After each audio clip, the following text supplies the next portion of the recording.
Assalamualaikum warahmatullahi wabarakatuh. Perkenalkan, nama saya Cici Isnanda. Saya berasal dari Unit 2 semester 4, jurusan Bahasa Inggris dari Universitas Samudra.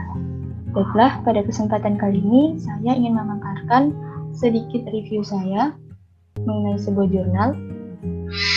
Judul jurnal ini adalah Independence in Learning, Education Management and Industry 4.0, Habitat Indonesia During COVID-19, atau Kemandirian dalam Pembelajaran, Manajemen Pendidikan dan Industri 4.0, Habitat Indonesia selama COVID-19. Jurnal ini merupakan volume keempat yang terbit pada tahun 2020 dan diambil dari halaman 63 sampai 65. Ditulis oleh Zainal Ilmi, Yose Sardharma, dan Mustalifah Aziz. Baiklah, dapat dilihat di bagian outline jurnal ini terdapat abstrak, introduction, the pattern of education in Indonesia, Industry 4.0 challenges and opportunities, responding to the learning process, and the last is conclusion. Dari bagian abstrak, jurnal ini menjelaskan 3 hal melalui literatur review approach atau pendekatan dengan tinjauan literatur, di mana pembahasan yang pertama mengenai kebebasan belajar, lalu manajemen pendidikan, dan pembahasan terakhir mengenai tantangan industri 4.0 di Indonesia selama wabah COVID-19.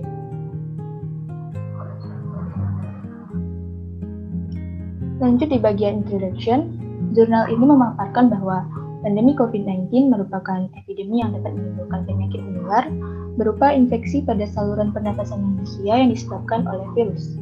Penyebaran COVID-19 masih menimbulkan keresahan di hampir semua negara di dunia dan Indonesia menjadi salah satu negara yang terkena dampak juga.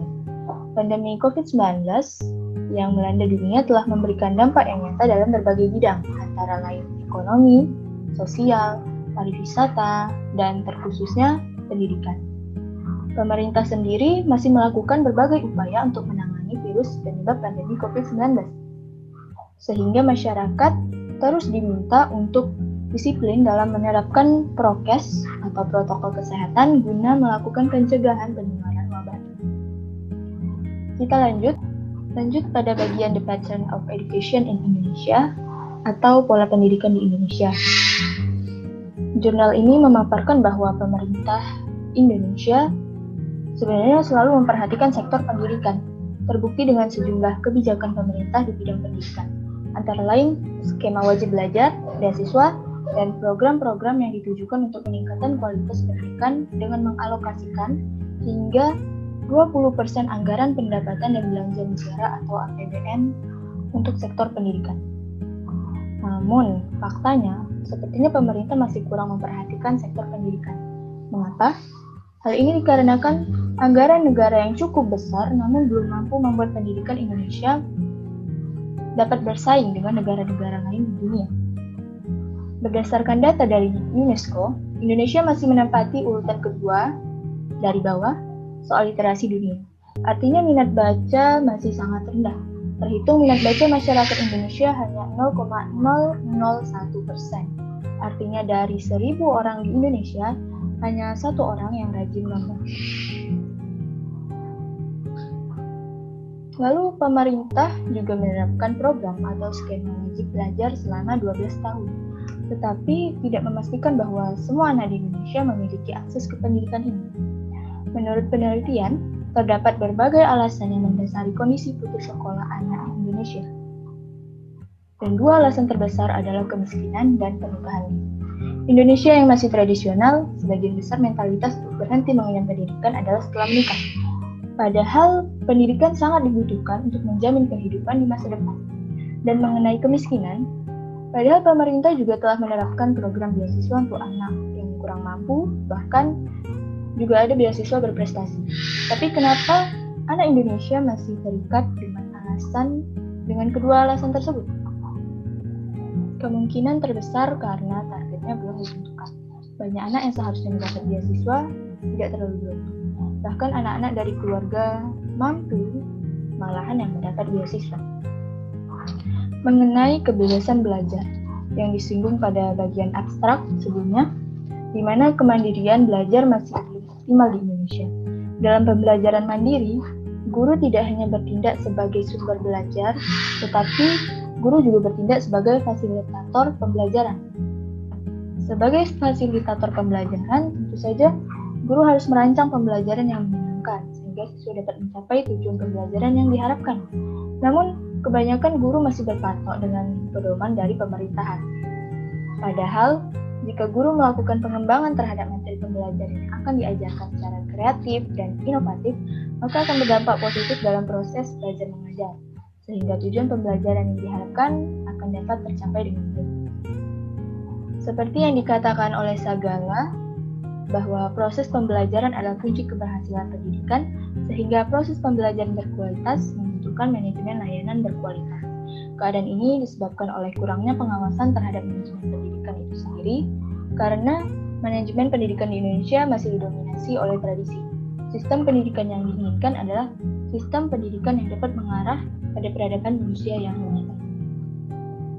Kemudian pada bagian industri 4.0 Challenges and Opportunities atau tantangan industri 4.0 dipaparkan bahwa sekolah dituntut untuk mengimplementasikan penggunaan Internet of Things atau IoT. Tanpa kita sadari, Internet of Things atau IoT telah banyak digunakan di berbagai bidang. Hampir setiap departemen yang beroperasi saat ini menggunakan IoT. Hal ini seharusnya menyadarkan masyarakat bahwa mereka sedang menghadapi zaman keemasan globalisasi. Teknologi berkembang pesat dan sebagian tenaga manusia telah tergantikan oleh teknologi. Lantas, mengapa pendidikan harus menjadi tumpuan atau pilar awal pembangunan nasional? Karena tanpa pendidikan, manusia tidak memiliki keterampilan dan pengalaman yang nantinya dapat terkalahkan oleh teknologi yang terus berkembang. Lanjut ke bagian responding to the learning process. Awad dan Barak mengatakan bahwa setiap perubahan atau perkembangan dalam kehidupan bangsa memiliki konsekuensi dalam sistem pendidikan, serta setiap perubahan atau perkembangan di dunia pendidikan memiliki konsekuensi dalam kehidupan bangsa.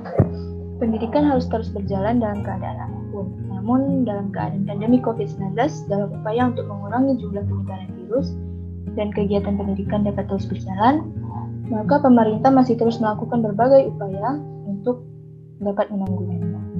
Salah satunya diimplementasikan dalam sistem pendidikan di Indonesia, di mana kegiatan belajar mengajar dilakukan dengan menggunakan sistem online atau daring. Dengan pembelajaran jarak jauh ini, tentu saja siswa dan pendidik dari semua lapisan masyarakat diharuskan memiliki akses jaringan internet yang baik agar kegiatan belajar mengajar dapat berjalan secara kondusif.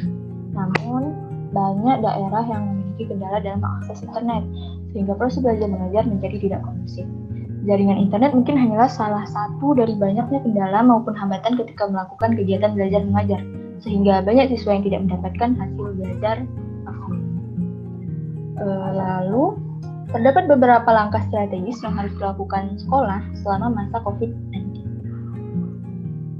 Yang pertama, mengkaji target pembelajaran yang ingin dicapai, agar selaras dengan situasi dan kondisi baru di era new normal.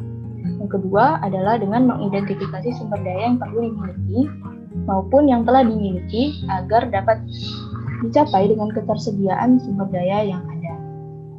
Yang ketiga, memetakan situasi dan kondisi masing-masing guru dan siswa yang harus bersiap-siap untuk melakukan model pembelajaran baru dengan berbasis blended learning atau pembelajaran campuran seperti yang telah dirancang.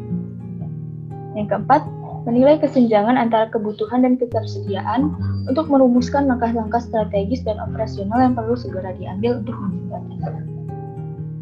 Lalu yang kelima, melaksanakan langkah-langkah tersebut secara kreatif dan inovatif. Keenam adalah menjalin berbagai kemitraan dengan pihak luar yang peduli terhadap pendidikan. Lalu, pada bagian kesimpulan disebutkan bahwa pendidikan merupakan kunci pengembangan sumber daya manusia. Penjelasan dari jurnal ini sangatlah akurat. Pengembangan sumber daya manusia memang sangat bergantung pada pendidikan. Oleh karena itu, sangat diperlukan kebijakan-kebijakan dari pemerintah Indonesia untuk tetap fokus pada pengembangan dan pemerataan pendidikan anak di seluruh Indonesia. Baiklah, sekian pemaparan singkat dari saya. Untuk perhatian dan waktunya saya ucapkan terima kasih banyak. Saya akhiri dengan billahi taufiq wal hidayah. Assalamualaikum warahmatullahi wabarakatuh.